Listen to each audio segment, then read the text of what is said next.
Ana Peláez es otra mujer brillante, otra mujer muy, muy brillante, porque había un cuento antiguo que a mí me encanta, un cuento mesopotámico en el que dos grandes diosas creadoras se retaron a ver quién creaba los seres humanos más perfectos, los mejores. Entonces la gran diosa Ningursat creó a unos seres del barro, que el barro era el mejor producto, era la materia prima más brillante de Mesopotamia. Con ellas construían las casas y construían los seres humanos.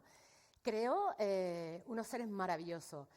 Pero claro, la otra diosa era un poco envidiosilla y empezó a hacer unos hechizos y empezó a hacerle la trastada a Ningursat y se los echaba abajo. Los volvía cojos, los volvía ciegos, pero Ningursat, que era la gran madre creadora, que era tan sabia, les buscó una misión para todos aquellos y le dio una lección a la otra diosa, a Enki. Le demostró que todos los seres humanos, aún teniendo alguna diferencia, tenían muchísima luz que aportar. Y Ana Peláez lo ha demostrado. Ella es alta comisionada para la solidaridad y la cooperación internacional del Grupo Social 11 y vicepresidenta de la Fundación 11 para América Latina.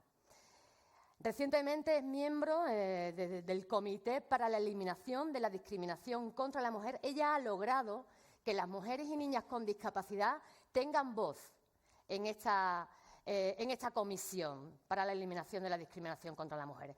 Y por su brillante trabajo que viene desarrollando en la ONU sobre los derechos de las personas con discapacidad, fue galardonada con la condecoración de la Orden de Isabel la Católica.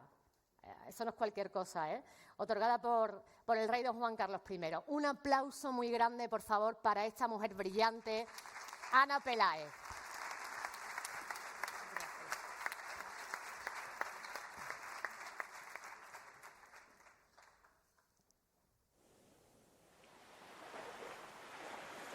Nací un poco especial, me llamaban la tonta, se aprovechaban de mí para hacer las tareas más duras de la casa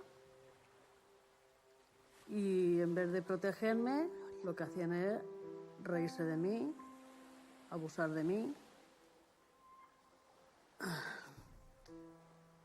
Mi infancia me la robó mi padre a los 11 años, fue cuando me violó. Recuerdo que me dijo que iba a hacer esa noche la mamá y cuando lo estaba haciendo, pues mucho dolor tenía, mucho miedo. Me violó por el hecho de tener una discapacidad. Mis hermanos, en este caso mis hermanas, se fueron yendo poco a poco y yo me quedaba sola en casa. Entonces no me quedó más remedio que para poder escapar de ella, de la casa, me casé a los 32 años para huir de ese infierno. He querido denunciar a mi padre, pero mi familia, o sea, mis hermanos, no me dejaron hacerlo porque ya pensaban que mi padre era mayor, porque les daba pena a mi padre. No pensaron en mí y no me dejaron por eso, por miedo, por vergüenza. Pero gracias a mi trabajo puedo hacer mi vida con dignidad y sin tener que pirar o pensar en el pasado, olvidando todo aquello que sucedió y vivir la vida y poder ayudar a otras personas, mujeres o niñas, para que esto no vuelva a suceder. 1 de cada 3 mujeres con discapacidad sufre violencia de género.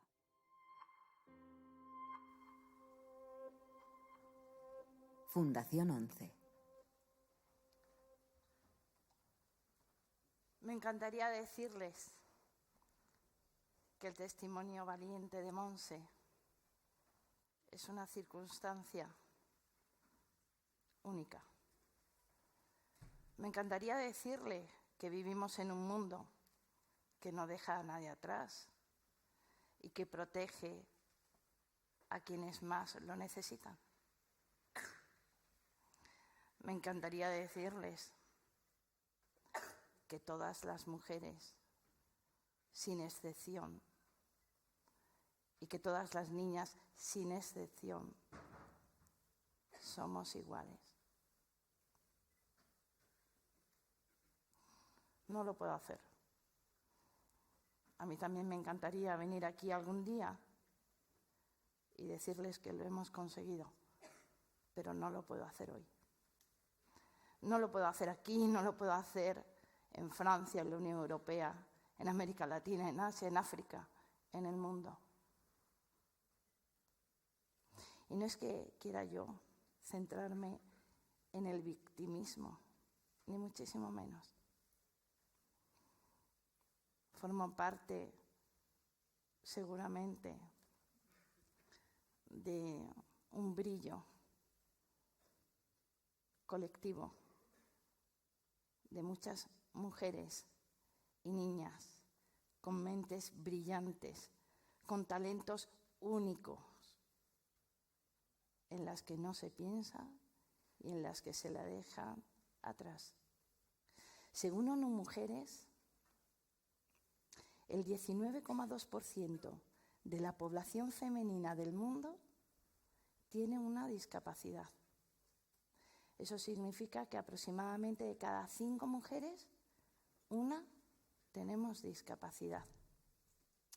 Pero fíjense, también Naciones Unidas, ONU Mujeres dice que las 3 causas por las cuales el número de mujeres con discapacidad es tan alto tiene que ver con 3 circunstancias. La primera, por el hecho de ser una población, la de las mujeres y niñas en general, que sufre discriminación social y discriminación económica. Una discriminación que termina provocando discapacidad en esas mujeres.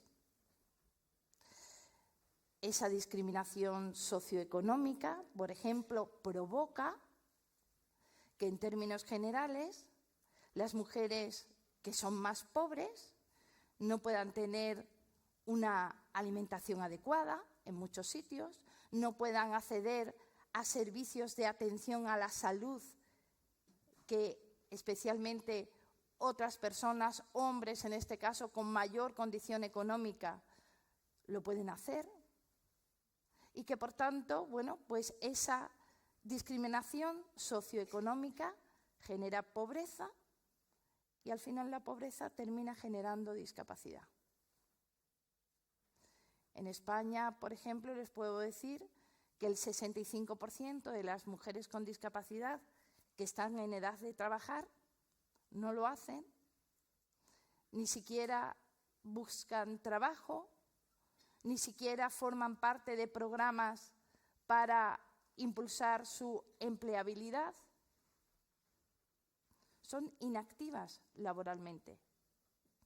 También les puedo decir que de cada 4 trabajos, empleos que se crean, por ejemplo, para personas con discapacidad, generalmente solamente 1 es para una mujer con discapacidad y además también generalmente el de peor remuneración. Esa población a la que me he referido de 65% de mujeres inactivas laboralmente viven apenas con 400 euros de pensión al mes. Y esto provoca mayor discapacidad y mayor discriminación en suma. La segunda causa que dice Naciones Unidas, que provoca que las mujeres tengan más discapacidades, es la violencia de género. Una violencia de género que ocasiona discapacidad. Una violencia de género que, por ejemplo, les puedo decir que desgraciadamente, de cada 5 víctimas mortales que sufrimos en España, que tenemos desgraciadamente en España como consecuencia de la violencia de género, una era una mujer que tenía una discapacidad. La violencia de género que además afecta infinitamente más, lo veíamos en la campaña de Fundación 11, afecta 3 veces más a las mujeres con discapacidad, no solamente por parte incluso de sus parejas, sino también de sus entornos más cercanos, de las instituciones que las atienden, de sus familias. La tercera causa por la que las mujeres tienen más discapacidad que los hombres en general es el efecto de las prácticas nocivas. Oímos muchas veces hablar, por ejemplo, de la mutilación genital femenina, pero casi nunca escuchamos que esas mutilaciones terribles, horrorosas, además provocan discapacidad. No escuchamos todavía nada o apenas nada de las prácticas de esterilizaciones forzadas, no consentidas, hacia mujeres con discapacidad, que se siguen produciendo en España, en Europa, en todo el mundo, pero aquí también. Pese a que tenemos convenios de derechos humanos internacionales ratificados por nuestro país, como la Convención de las Personas con Discapacidad o el Convenio de Estambul, que lo prohíben radicalmente. Prácticas nocivas, como por ejemplo abortos coercitivos, abortos hacia mujeres que por el hecho de tener una discapacidad no se les concede, muchas veces incluso por parte de sus familias, el derecho a ser madres. O por ejemplo otras prácticas nocivas como la experimentación o los tratamientos involuntarios que se perpetran contra estas mujeres y estas niñas por el hecho de tener una discapacidad. Estamos en un nuevo milenio y hemos avanzado profundamente, yo creo de verdad, en el reconocimiento de los derechos de ciudadanía de poblaciones en términos generales vulneradas por años de historia. Se ha avanzado profundamente en los derechos de las personas con discapacidad.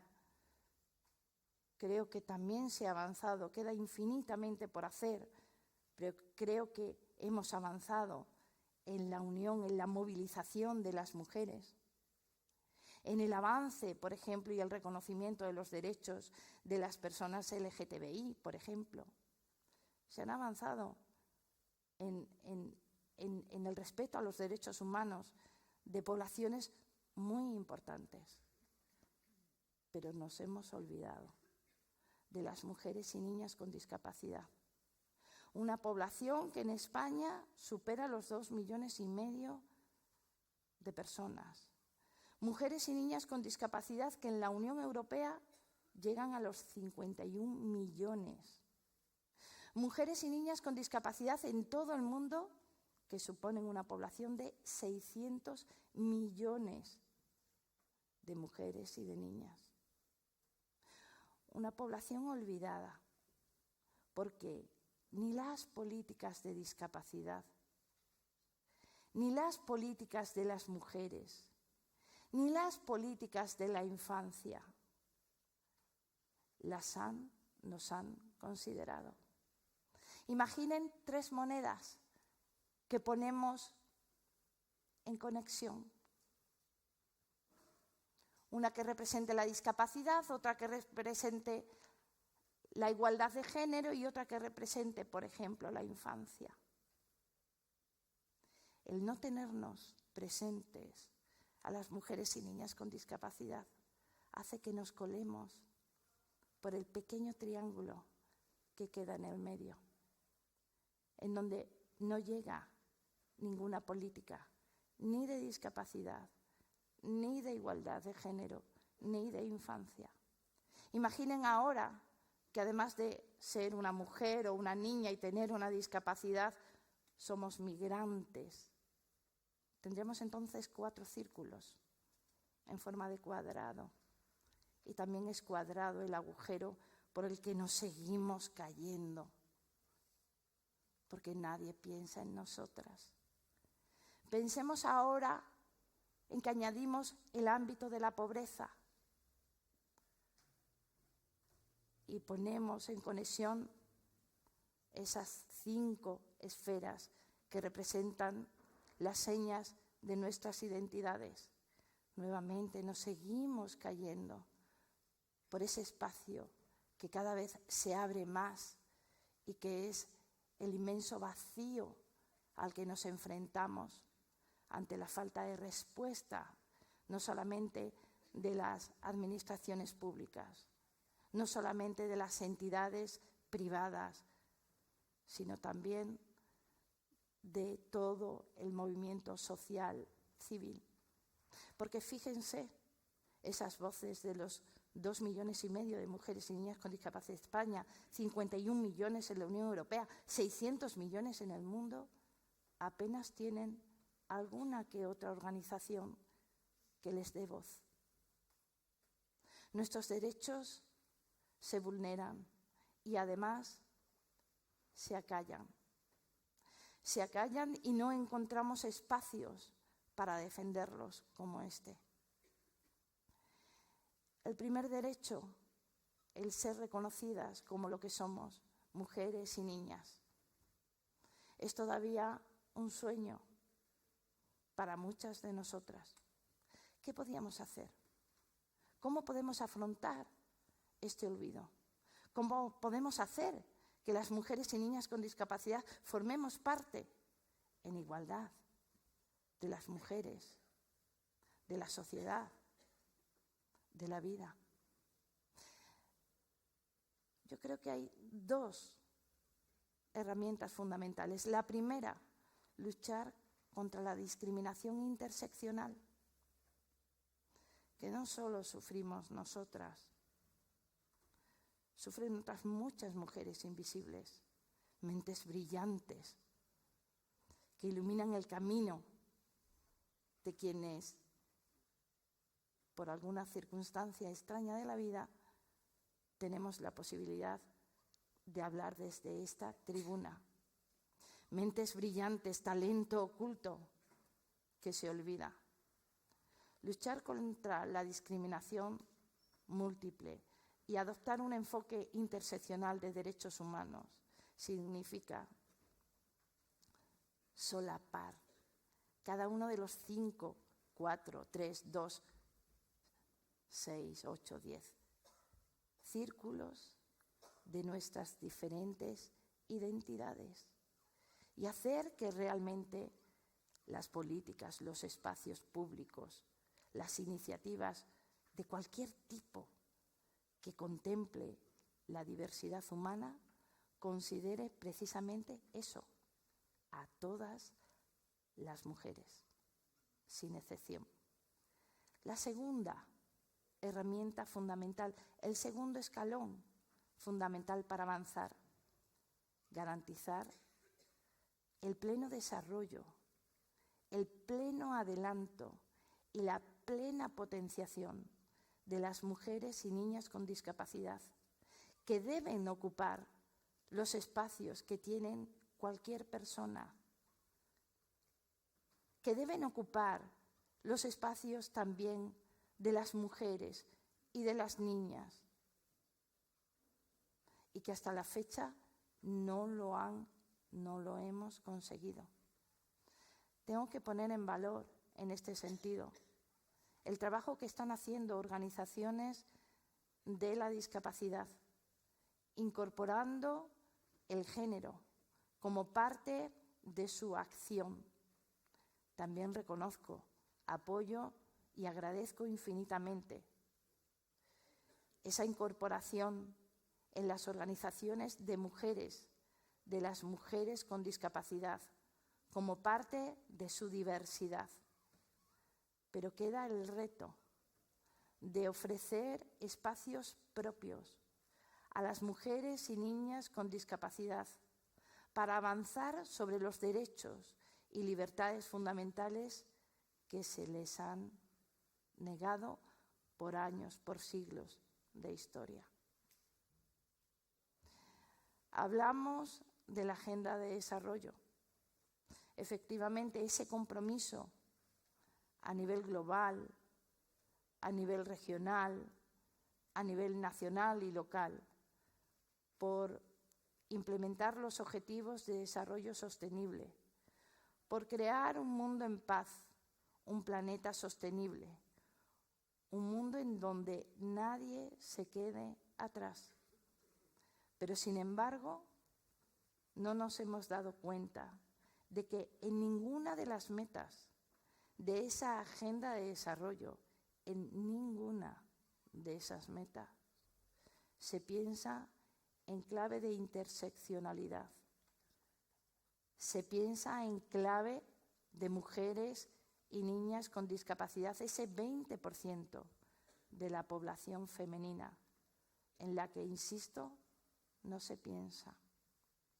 En España hay 60.000 mujeres que no tienen acceso a la justicia porque tienen una discapacidad y están incapacitadas legalmente. Nuevamente, una práctica que atenta contra los derechos humanos de estas mujeres. En España seguimos teniendo anualmente más de 100 esterilizaciones legalizadas, no consentidas, y muchas más de otras mujeres con discapacidad que, cuando van a dar a luz, por cierto, siempre a través de una cesárea, directamente, en muchos casos, sin consentimiento, se les hace una ligadura de trompas. No es victimismo, es ayudar a que esta realidad oculta se conozca, es darle voz a Monses, Anas, Cármenes, Manuelas, Luisas, que nunca van a tener o nunca han tenido hasta este momento la posibilidad de dirigirse a una audiencia, porque nadie les ha dado crédito en sus entornos, en el acceso, por ejemplo, a una comisaría de policía. Queda mucho por hacer, pero desde luego podemos conseguirlo. Las mujeres y niñas con discapacidad solo pedimos una cosa: ser mujeres y niñas y ser consideradas en igualdad como lo que somos. Y para eso necesitamos que cuenten con nosotras. Nada para las mujeres y niñas con discapacidad sin las mujeres y niñas con discapacidad. Muchísimas gracias. Gracias. Gracias.